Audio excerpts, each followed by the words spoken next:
The Remarkable People Podcast. Check it out.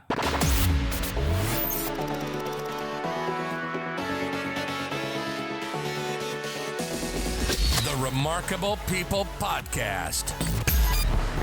Listen, do, repeat. For life.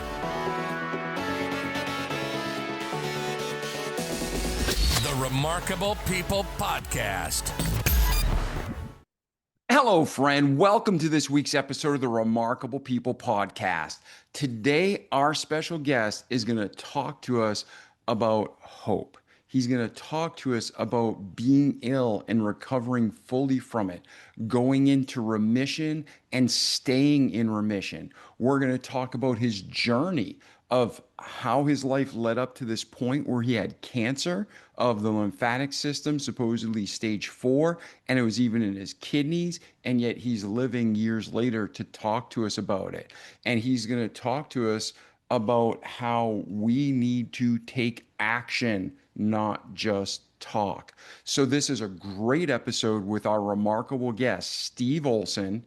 And at this time, we're going to take a short affiliate break. And in 60 seconds, you, I, and Steve are going to hopefully not only learn, but we're going to be able to find the steps to apply it, grow as humans, and just have a better life. All this and more right now. MyPillow's second annual mega sale is finally here. Get our patented premium MyPillows that adjust to your exact individual needs to give you the best sleep of your life. When I got MyPillow, I'm asleep almost immediately. I stay asleep at night and I wake up more well-rested in the morning. Now for the lowest price ever. Kings, $19.98. Queens, only $18.98. And Giza Dream bed sheets, the best sheets in history, for as low as $29.98. Lux Pure 6-piece towel sets, towels that actually dry you, what a concept, now only $39.98. And our made in the USA mattresses and mattress toppers as low as $99.98. So go to MyPillow.com or call the number on your screen. Use your promo code to take advantage of our second annual mega sale. But that's not all. Order right now and we'll ship your order absolutely free. Hey, Steve, how are you today? I'm fabulous today. It's a great day where I'm living in Colorado. Oh, beautiful. What part of Colorado? I actually live outside of Denver, but that scene by my background is actually up in the mountains in a place called Grand Lake, Colorado. It's one of my favorite places in the country. Oh, yes. That whole area is gorgeous. I got the privilege to live out there for about 6 months when I was in my 20s, and I absolutely loved it. Everything from Fort Collins to Colorado Springs, that whole chain in between is just breathtaking. So I agree. That's why I live here. Yeah, you live in a beautiful place. So I just told our listeners a little bit about you in this episode and what to expect. But right out of your mouth, we're going to hear your story and we're going to talk about what you're passionate about. But if you were to summarize and promise, if a listener is hearing your voice right now and they stick through the entire episode, what do you guarantee that they're going to get from this episode that they can apply to their lives and grow? What I totally am passionate about is what I call mindset. Mindset is the key to how you look at everything and the results you achieve. As I look at mindset, I'm being a car guy, I look at mindset as being the gasoline, the mindset is the power that goes it. The motivation is gasoline, but gasoline either runs a lawnmower or a race car. So the key there is, what are you going to run based on your motivation? And that's why mindset is so critical. I want people to realize how much they are in control of their own mindset and what the results can be. And we'll talk about a few examples in my own life. Absolutely. So let's do this. You obviously came to this understanding and you're passionate about it, and you're here today to share that with the world.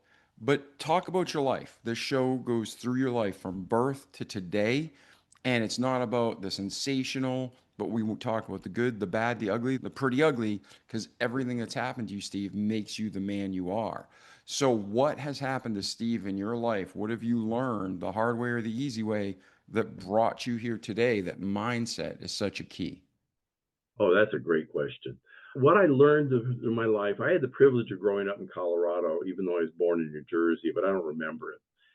And what I realized is, especially living in the mountains, that how critical it is that your environment can influence how you think. So part of the key is wherever you're at, you want to be in a peaceful, mindful location, even if you may not physically be there. Now, my own upgrade is that I've always been interested in coaching. In fact, when I was in junior high, I was the captain on the winning junior high football team. I was going to be a super football player and a quarterback.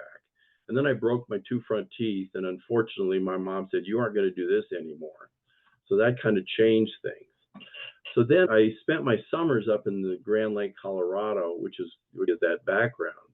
And I actually loved it. And that's where I learned that you want to take initiative and do things that many people say is not possible.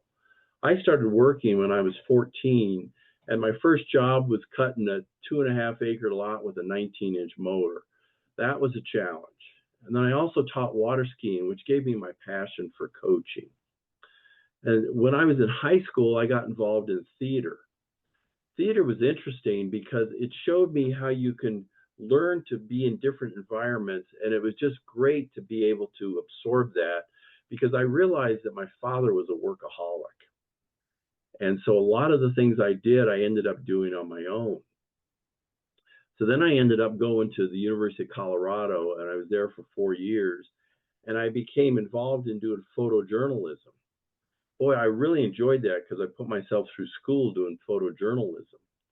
At the same time, I had another job in that same location in Grand Lake, and I was coaching people how to drive boats and give tours. That really cemented my desire to be more of a coach.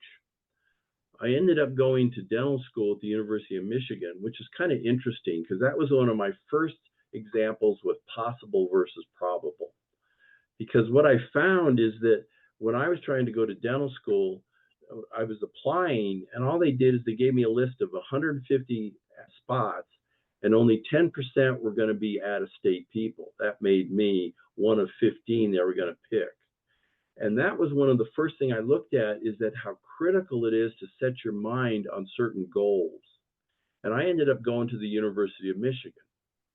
The other thing I got involved with during my whole career, and then even more now, was visualizing what you wanted to have happen.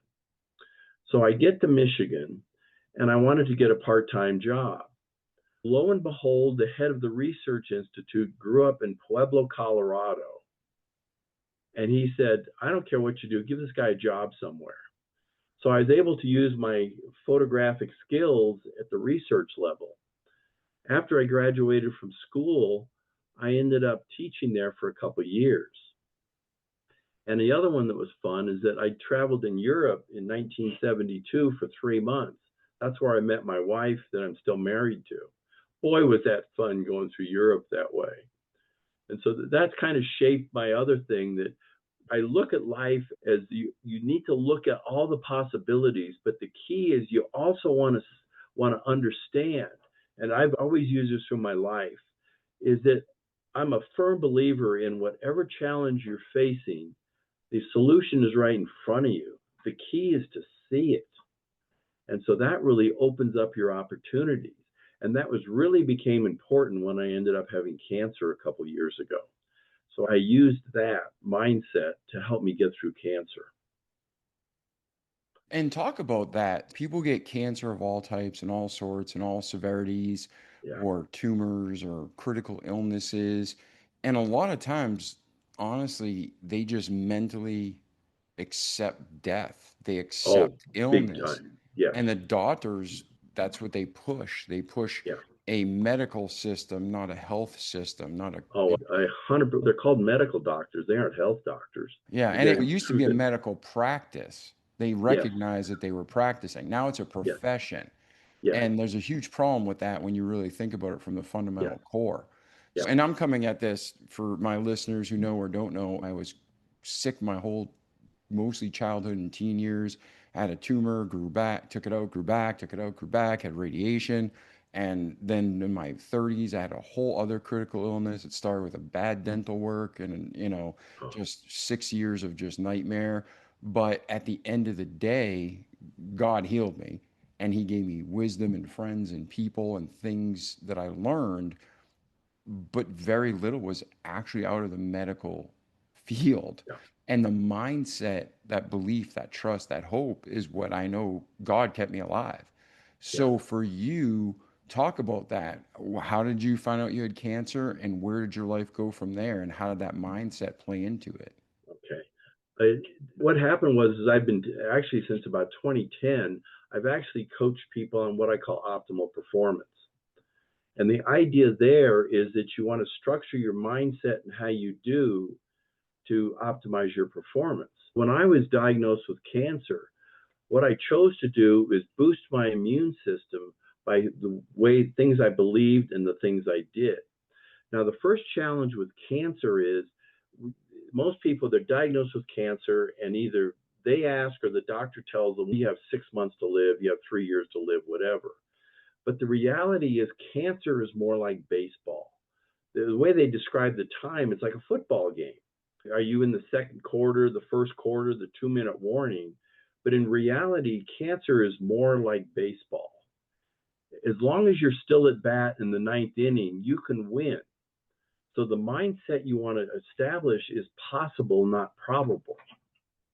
And that is critical to be able to survive and also take action.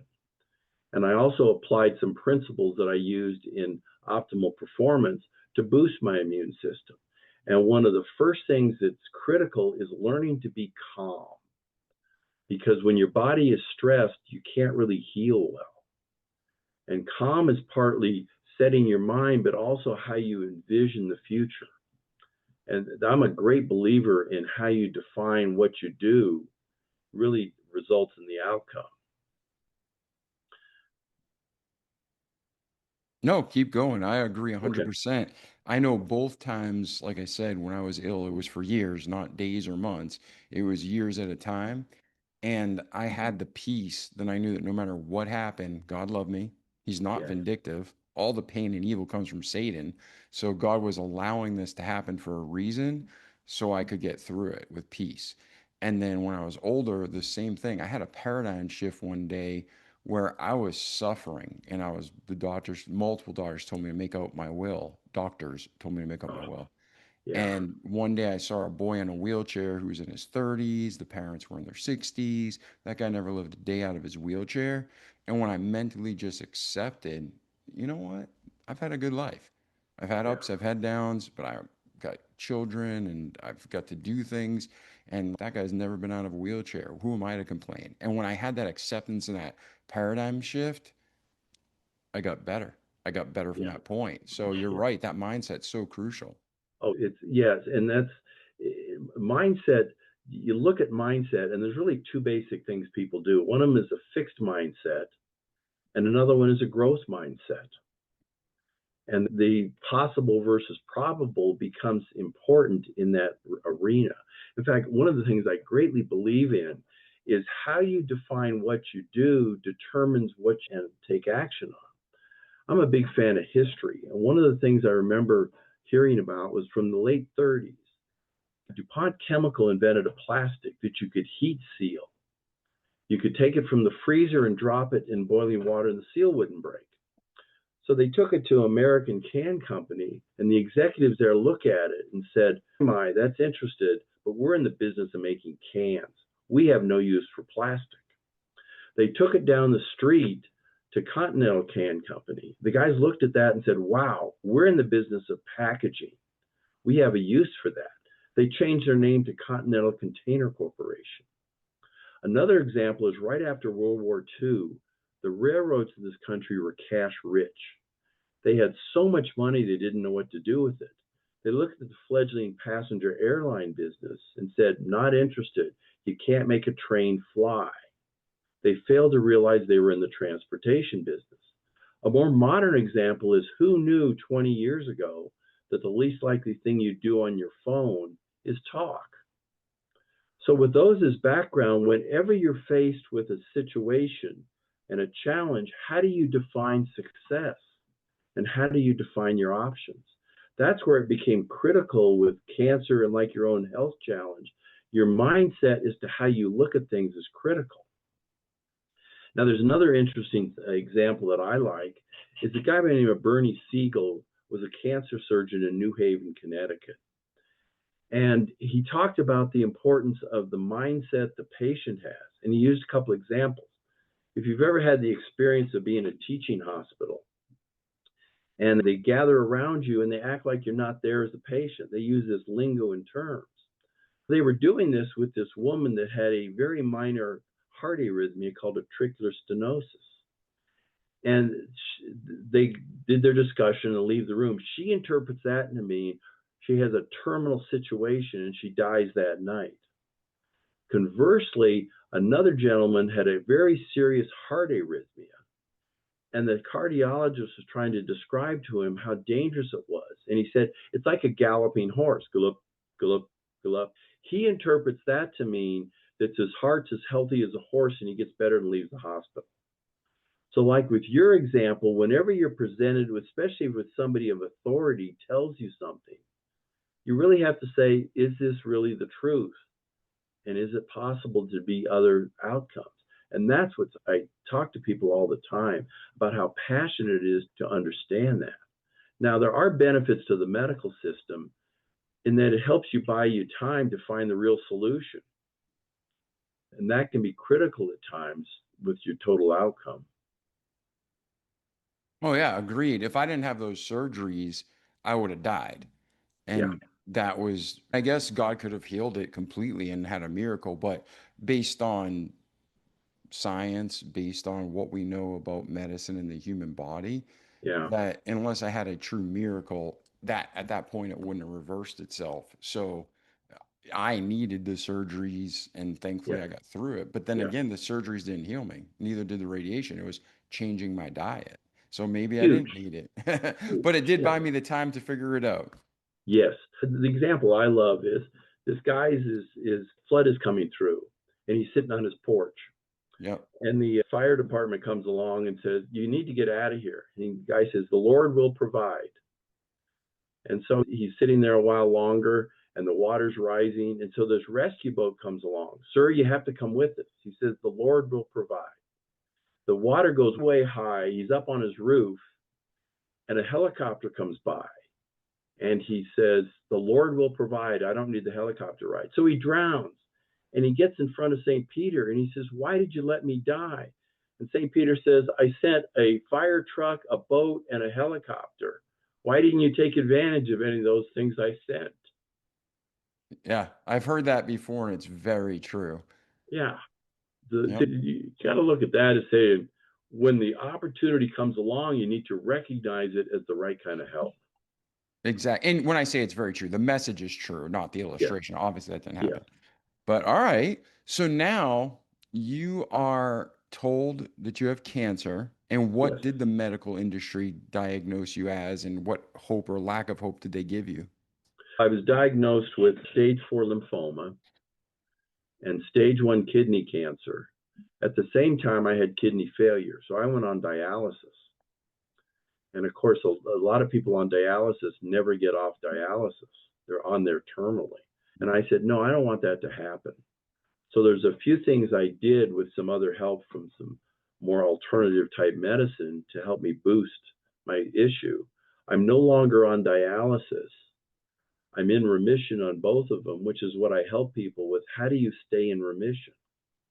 But what amazed me is that I probably saw 20 doctors and they were all amazed at the outcome, but nobody asked me what I did. Isn't that crazy? I've noticed that my whole life, and in friends I know, the doctors will tell you how what you're doing is wrong, and then when it works, they never ask you what you did. Yes, it's crazy. Yeah. And you also, I've asked doctors this, and they look at me like I'm crazy, and people look at me like I'm crazy, but I'm like, what's your success rate? How many patients did you see last year, and how many of them are actually recovered? Okay, if I went to anywhere else in any other aspect, in any other industry, statistics are huge. You're a marketing company. What's your return on investment? You're a mechanic. You fix the car fully, right? Everybody's held to a standard, but medical profession is when they charge you, and medical practice is when they have no liability, right? Yeah, it's just crazy when you look at how it's set up. But then again, you want to look at them as a gift to buy you time and help you heal. Because I've heard people that totally reject medicine, and it's kind of like the guy on the roof of the house. He says, gee, why didn't you heal me? Or why didn't you save me? You got to look at what the opportunities that come down the line and understand how you can take advantage of them. And that applies to anything, whether it's your health or business. Yeah. But go on with you. Stage 4 lymphatic cancer is pretty Yeah. serious. And Yes. to have Yes. kidney cancer, that's pumping blood. Those cancer cells rapidly typically go Yes. through your entire body, your brain. How Yes. did you live? And you're here today, Steve. The other thing I did is I've learned that, in fact, most of you can look online with this. One of the interesting things I did was that because of my work with brain chemistry and also brain frequencies, I found out that if you can get your brain in gamma, which is 39 to 40 cycles, and then you visualize your body killing the cancer cells, the research shows that there may be some indication to that.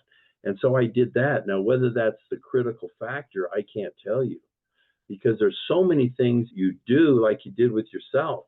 You still needed the surgeries to help you, but what finally turned the page so you're healed? And that's why you want to look at all different aspects and have a positive attitude about it. Yeah, I agree. I actually remember, I never watched the episode, but remember when during the 80s they had a lot of talk shows? Yes. And they'd show clips of the talk shows, and it was more informative, not like Jerry Springer today, where it's all completely BS. Yeah. But I remember seeing a clip I didn't even watch the episode, but I remember before I entered that time of my life, I saw this clip, and it said little girl, like she was like 10 years old, defeats cancer that's impossible to cure, blah, blah, blah. And I just remember the clip of her saying, yeah, I just pictured the tumor in my head, and I pictured like Pac-Man in there eating away at it each day. And then she supposedly got healed. Again, I never watched that episode, but I remember when I was going through the surgeries and radiation, I was like, all right, my body send all the good soldiers and eat that thing up away. I did everything I could. As long as it was moral, I'd do it. But that helped me. Did that help you? Oh, big time. I'm here in a healthy state. One of the things I look at now is that remission, you're in remission. How do you stay in remission? And one of the big factors is how you look at things, especially in your calm versus stress mindset. And talk about that. How do you stay in the calm? How do you get in the calm and stay in it? Yeah. The one I use is a system called NuCalm. It's NuCalm.com, because what I originally did was I've been with that company. I was one of the advisory board members to help them develop it. The system was originally developed to treat PTSD. And what I did is as a dentist, I was using it to treat people with dental anxiety, because the benefit to it also is nobody loves to sit in the dental chair, and it warps your time perception. So what was interesting is when my sister was diagnosed with stage 4 cancer, she was given 6 months to live. Now, she wouldn't do fully what I suggested she do, but we did put her on this NuCalm mainly to warp her time perception while she's on chemo. And what was interesting is that they gave her 6 months to live. 2 years later, she was still doing relatively okay. But here's an interesting thing about life events. Her son's golden retriever died, and she was devastated because she was so much attached to that dog that she gave up hope. Because giving up hope can radically change how you look at things. In fact, one of my best examples from hope is the movie Dumb and Dumber. Okay, it's one of the few movies that has truth in advertising in the title. But there's a scene in there where Jim Carrey is trying to date this woman. And he says, will you go on a date with me? She says, will you go on a date with me? She kept saying no and no. And he says, oh, please. She says, 1 in a million. And he goes, yes, because it was possible. And that's the key, is to find out what's possible, not what probable is. Yeah, no. So you are going through this and Yes. you're saying what is possible, and how do you translate that to reality? How you translate, see, when I work with people now on that, I say, what I want you to do first is go find somebody who has outlived the odds with your condition. In fact, I have another friend of mine who was paralyzed when she was 12. They said she'd never walk again. She found somebody that did. So now she did that. So that's the first thing, is develop concrete hope by looking for examples. And then you focus on what's possible, not probable. And you still need to do other steps, like if you need certain treatments, yes, do that. But the key to hope is incredible, how important that is. And faith really plays into that big time. Yeah, and the Bible talks about how hope deferred maketh the heart sick. A merry heart doeth good as a medicine, but when you don't have that hope, it's rottenness to the bones. Yes. All right. So talk about your actual journey to wellness. Okay. My journey to wellness is, I just decided that I was going to get healthy again, because I still wanted to snow ski and do all these other things I do. So I just took a step at a time, visualizing what I wanted to do, and then helping with mindset big time.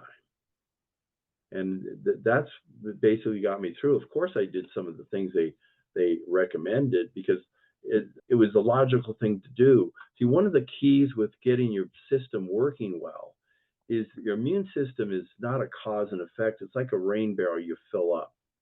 When it fills up and overflows, that's when problems show up. So the key is to look at everything in the barrel and try to lower your body load. For many people, a huge part of that is stress. Now, the key with stress is that it's not the event that's necessarily stressful. It's how you interpret the event that's the key. And it's interesting, because being a big-time snow skier, what I love is steep and deep and totally groomed. Well, a lot of people would freak out at that on the surface. But to me, it was what's called euphoric stress, not distress.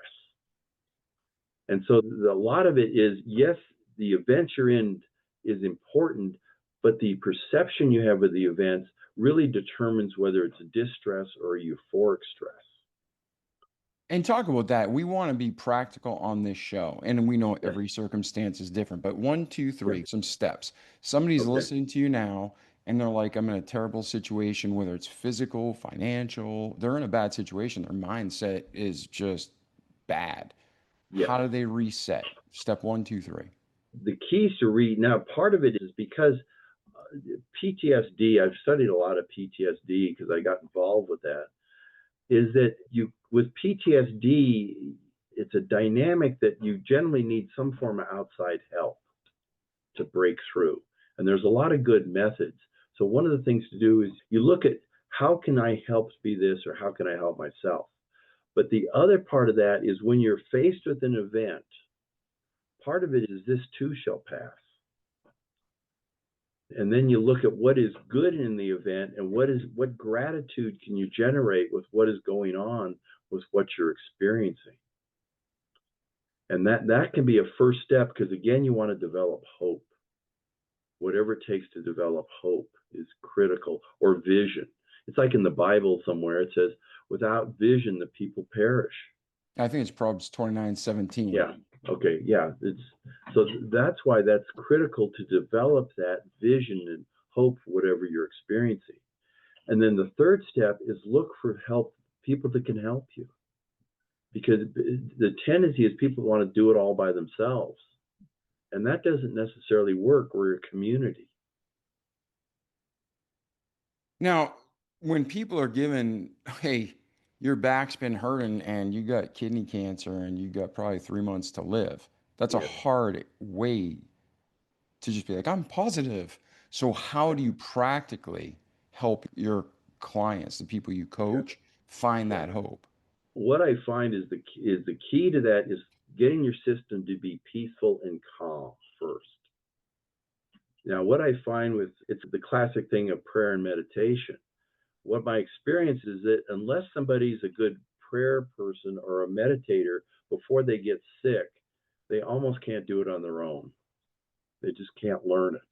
That's why I use more advanced technology, and the one I prefer is that NuCalm, because that gets your brain in relaxation and healing modes without you trying to learn all these techniques that the stress is causing you to trigger out on. The other thing is that you also want to look at the life you're living and how much is under your control. And I remember an example years ago about this father and his son was talking. The father had some super stressful job, and the kid was having challenges in school. And he said to the father, maybe you should get into a slower group. Get rid of the stress that you're under. And you may not be able to do it immediately, but you can look at the situation differently to see how are you taking this and personalizing it to make it distress. Absolutely. And stress is a killer. Stress Oh, no kills. question. Yeah. What's crazy is the most common time to have a heart attack is Monday morning between 2 and 4 a.m. For most people, they're so stressed out about work, it triggers a heart attack. Yeah. And I've also heard the highest suicide rates, especially for men, are on Sunday nights because they don't want to go back to their life on Monday morning. So, that I feel for people that are stuck in that. But They think they're stuck. That's it's where mindset. Your mindset becomes so critical. Is you really have to look at what you're perceiving versus what is possible versus what reality is at the moment. Yep. It's kind of wild because being in Denver with the Broncos, I remember that one of the really gifts that Elway had is he loved being in a crunch the last 2 minutes. That was his mindset. That made it almost fun, where a lot of guys just implode when that happens. I hear you. I'm from Boston, so I'm a Tom Brady fan. Yeah. And same thing. He loved that final 2 minutes. Because whether they're natural that way or they condition themselves, but I think it's a combination. Because part of it is that you want to have a certain level of confidence, but you don't want to be arrogant. Yeah. Because that makes a difference. All right. So now you're getting well. Yeah. How long did it take you from the diagnosis to a clear bill of health? About a year. Okay. And during that year, I'm sure there was ups and downs and hardships, correct? There was part of it was, how do you endure it? But I always had a clear vision. I was going to conquer this. And then what did you do to safeguard that vision? Because people can come in your life and they're always negative and they suck the life out of you. Or you can be watching movies that are trash and it's showing somebody die from it. So did you safeguard yourself, people, places, things? Because talk about what you did. Well, see, the key there is whatever you observe or let yourself observe, is that it's not what you're seeing that's the real challenge. It's how you interpret it, and do you lose your hope over certain things? That's why the clarity of your vision is critical. And you want to vision concretely in the future certain positive outcomes. See, the thing I find is this may not necessarily be easy, but you can do it because you can learn to be in control of your mind. See, brain surgery is not easy because I wasn't trained for that.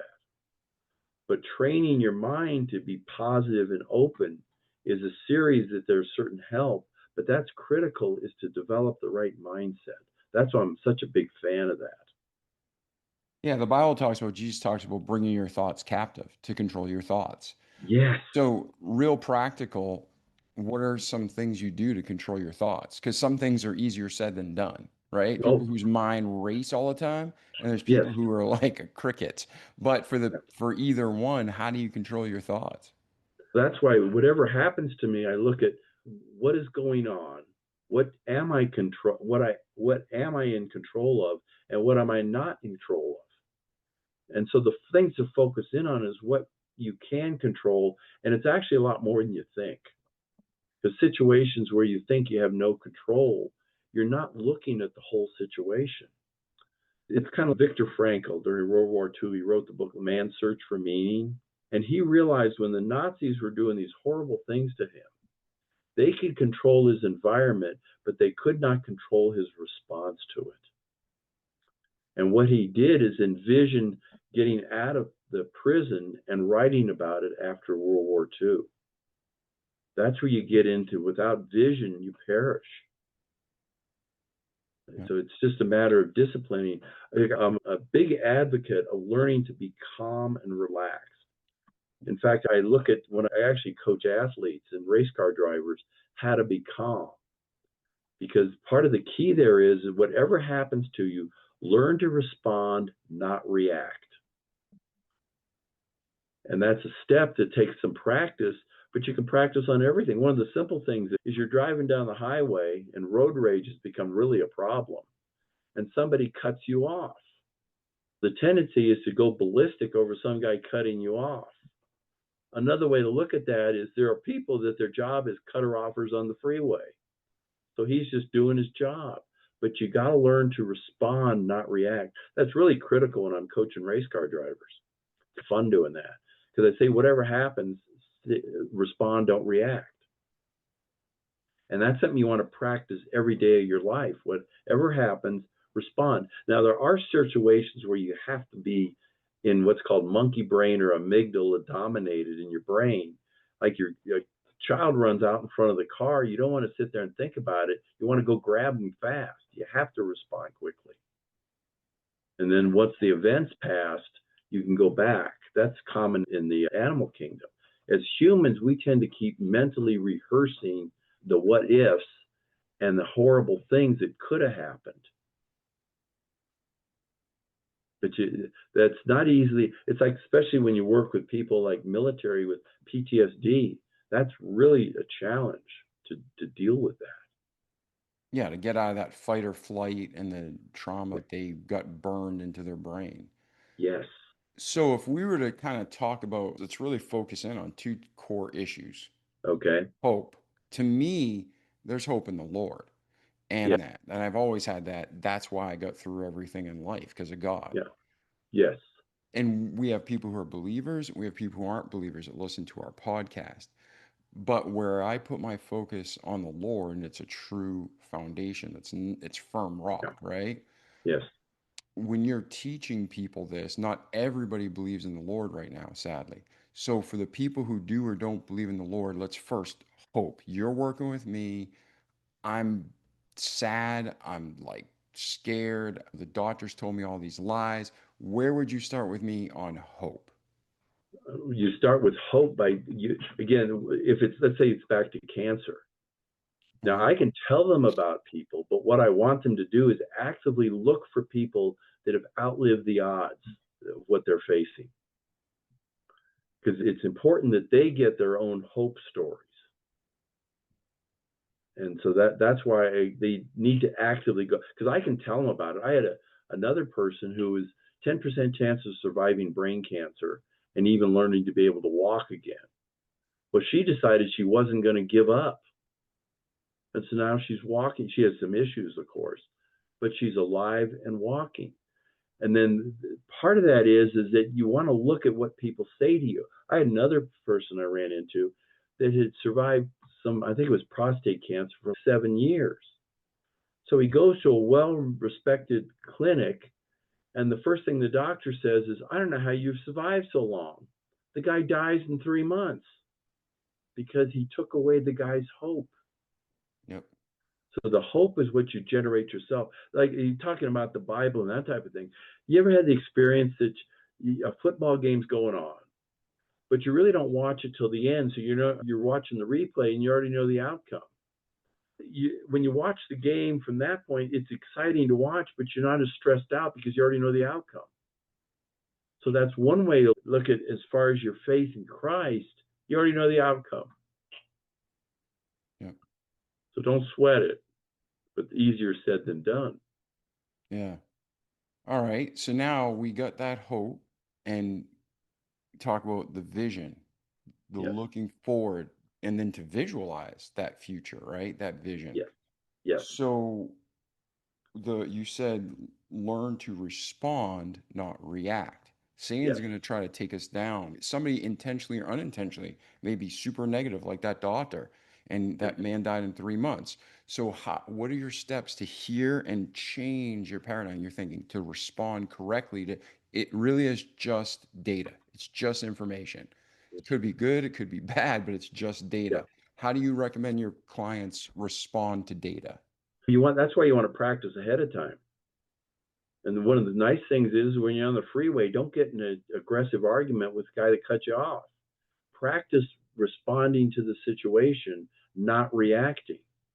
And how do you practice that? I had Dr. Phil Agrios. He did great. He said, that's interesting. Anytime something happened that he would normally blow up about, he Yeah. teaches clients, that's interesting.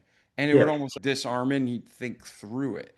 What do Yeah. you recommend? What are things you've seen work with your clients?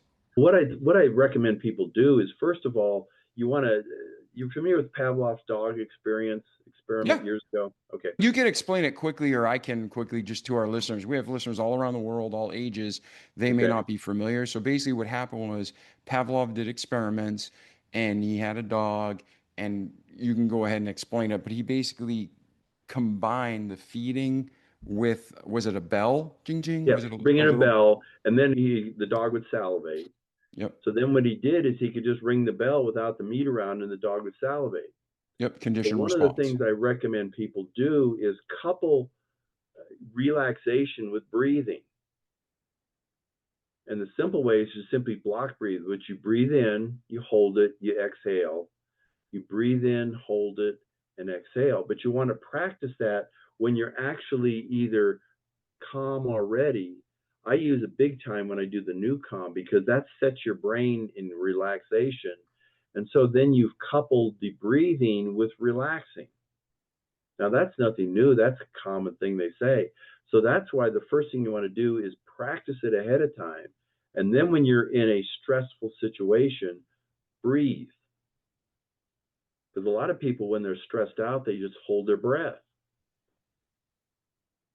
Yeah, I notice myself, I will not have a regular rhythmic breathing pattern when I'm working, and I gotta stop and relax and then focus on my breathing for a couple minutes, and then everything goes great. But Right. I'll get Perfect. all tense and actually get a Yes. neck ache or something, and I realize, wow, I'm just like holding my breath. Yes. Now, the other thing you can do is, if you're in a situation, you close your eyes also at the same time you're breathing, because that helps put your brain in more relaxation alpha. But when I'm working on a race car driver, they cannot close their eyes going 200 miles an hour. So they have to learn ahead of time to breathe, but not close your eyes. And that requires practice and conditioning. And And a let's, lot of times, go ahead. oh no, go in a lot of times. A lot of times what it is, that's why you want to practice on super non-critical event first. So you condition your body to be relaxed in a response mode rather than a trigger mode. And to be real practical, that's going Yeah. through the drive-through and you get your order wrong, or the waiter takes too long to come to your Yes. table when you're out to eat, or like Yes. you said, you're in traffic and the lights all turn red, it seems, while you're trying to be in a rush. Those are the Yes. types of things Steve's talking about, correct, Steve?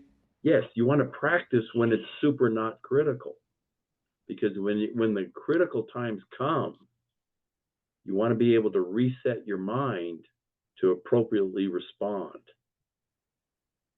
All right, and let's do this. Okay. Between your birth and today, we're going to ask the question, is there anything we missed or anything else you want to talk about? But before I ask you that question, you mentioned gamma state, Brainwave. Yes. okay? And there's all sorts of states of consciousness awake, and there's all sorts of state of sleep. Yes. But if you don't hit these certain states, you don't rest and your body can't heal. So you mentioned that gamma was quite important, correct? Yes. Gamma is what is commonly known in athletics as flow state. Okay. How do you enter that? How do you teach your people to get into the flow, to get into the Okay. gamma? The best way I've found is there's certain technology that uses what's called binaural beats. Binaural beats is where you put a frequency in your brain of, let's say, 40 cycles. Your brain entrains to 40 cycles, which is gamma. And there's various technologies to do that. The same thing is when you want to put your brain in alpha, you listen to tones. The classic thing with this is music. There's certain music that puts your brain more relaxed. The common thing is that in like Buddhism, they tend to bring a lot of different bell sounds because the sounds is what starts to trigger your brain to go into different states. So practical. I'm at my house. I'm feeling stressed. I just listened to your interview. How do I get myself in this gamma state? Or you're talking about binaural beats. Where Yeah, can the you get a gamma, safe one? How yeah, do you get a safe one? Because there could be some nut job on YouTube putting out content and it's subliminal messaging, and now I want to send him $500,000, right? yeah. How do we get a safe binaural beat? How do we get a safe gamma wave setup? Okay. The quickest way I know how is to use the binaural beats. The best one I know is that NuCalm system, because that makes a lot of high-tech technology very simple to use. But the other way to do it is if you don't have that type of thing, you want to learn to breathe slowly. That helps your brain relax. Because what I find is if you want to be a super performer in gamma, the first thing you need to do is learn to relax. That's the first state you go for. And there's, again, various technologies for some. Go ahead. No, let's talk about NuCalm then. I'm confused. I thought NuCalm Okay. was some kind of supplement you were referring to. No, What is NuCalm and how do they get it? okay. NuCalm is a system that you basically put headphones on, and it's an app that you put your brain in the frequencies that you want to do. Deep delta, theta, and alpha are like different sleep modalities. Above alpha to about 28 to 30 cycles is beta. That's normal life. Stress becomes about 28 on up to about 39. That's where distress is just destroying you. And then gamma is flow state performance. And there's ways you can, the classic way is to learn meditation, listen to bells and whatnot. There's a lot quicker way to do that. And that's what NuCalm does. It's NuCalm on that. And is that at the App Store or is that a website? Yeah, so you get it on an app through either Google or Apple Store. And you take a look at that. And okay, NuCalm. Go ahead. I just pulled it up on my phone. NuCalm, and then it says NuCalm Sleep Recovery. And then that is an app manage anxiety and improve focus. Now, is this your app or is this just an app you use? It's the one I use. The better way to really look at the whole system is to do it on a regular computer. So you can get all if you're into data and that type of thing, there's a lot of huge research and background behind it and a lot of testimonials. Yeah, but there's a lot of people like me where it's, okay, we've had this interview. I trust you. Where's this? Checklist. 1, 2, 3, 1, 2, 3. That's where it's at. At 8 o'clock at night before you go to bed, listen to this. We like checklists. We like fast. Yes, but I want to know who's putting stuff in my brain subconsciously because I don't want anybody in there subconsciously. It's binaural beats. It's not somebody giving a subliminal message to send me $500,000.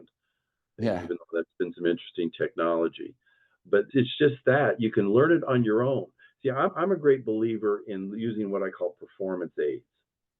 And an example I'll do is if I'm with somebody in person is I'll put down a business card, a sheet of blank paper, and I'll say, draw a 3.5 perfectly straight line.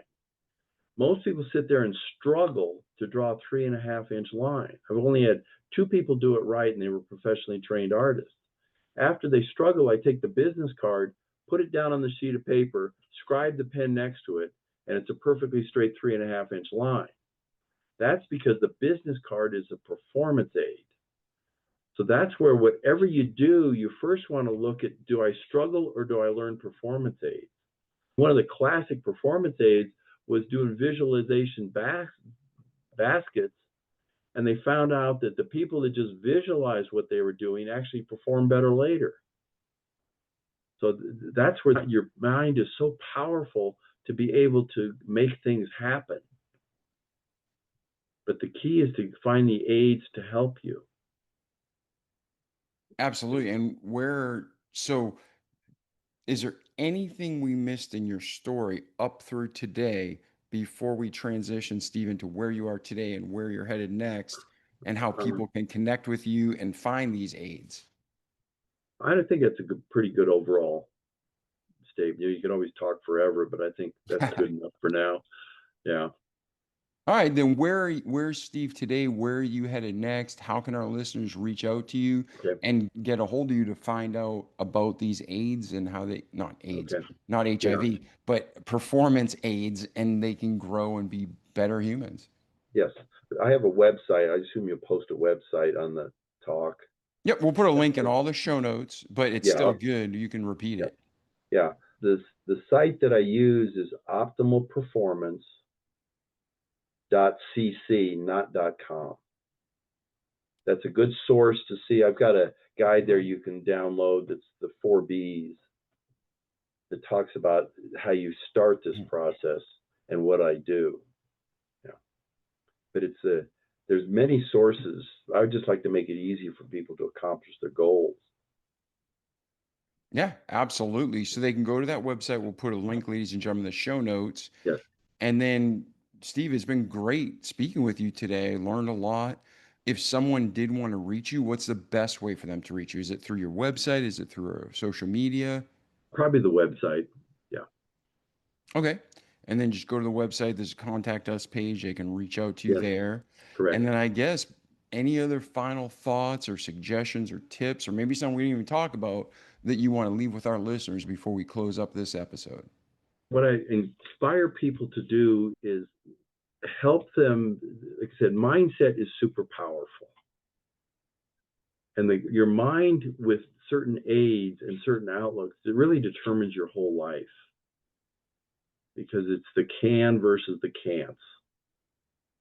And so I encourage people to, I'm a big reader. There's a lot of great people you can learn from.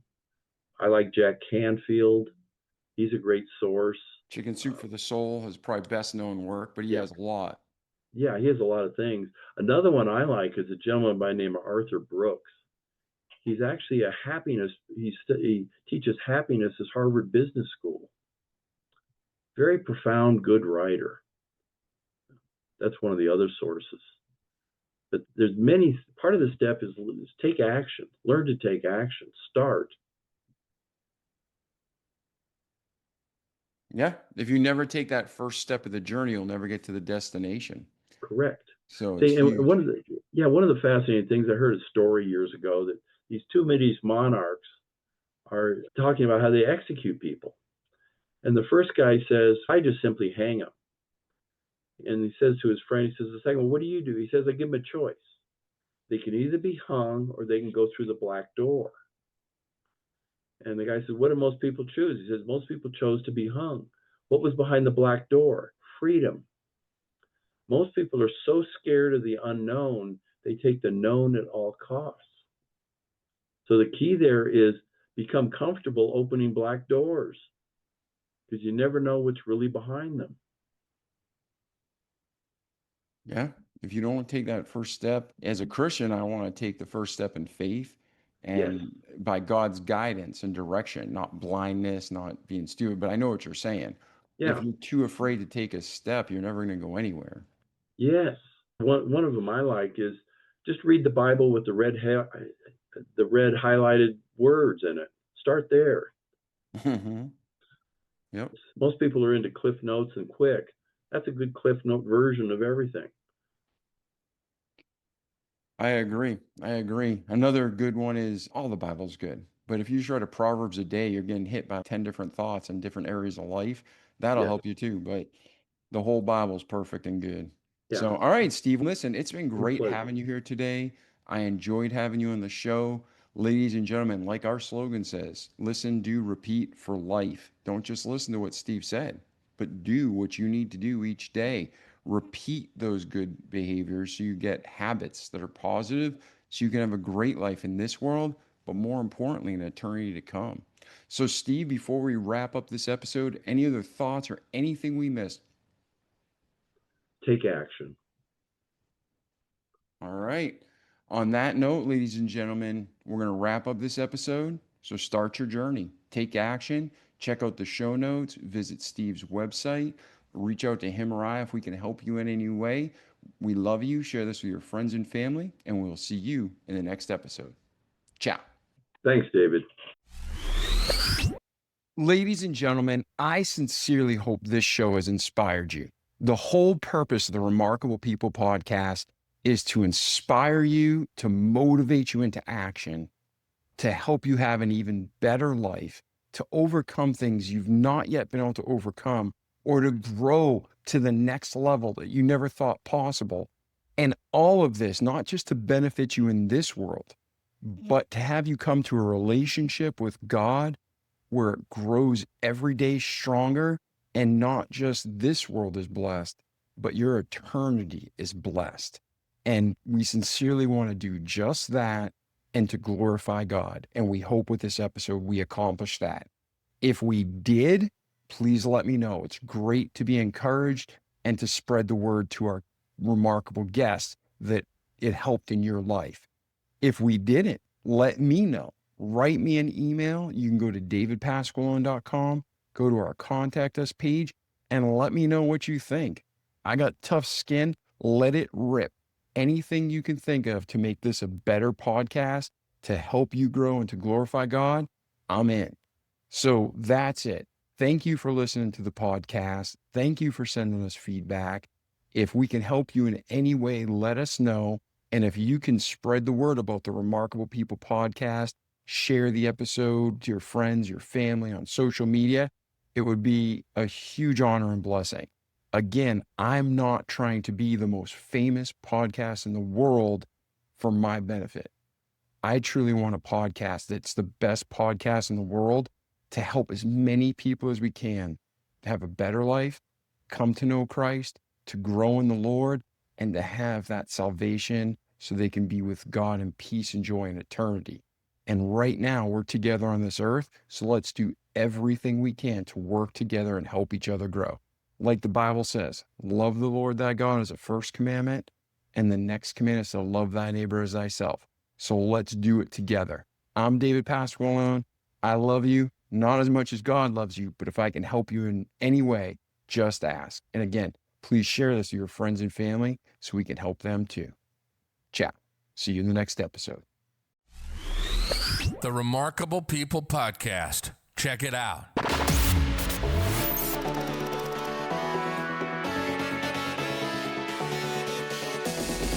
The Remarkable People Podcast.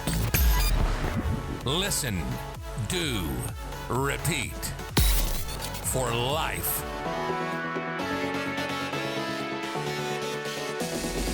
The Remarkable People Podcast.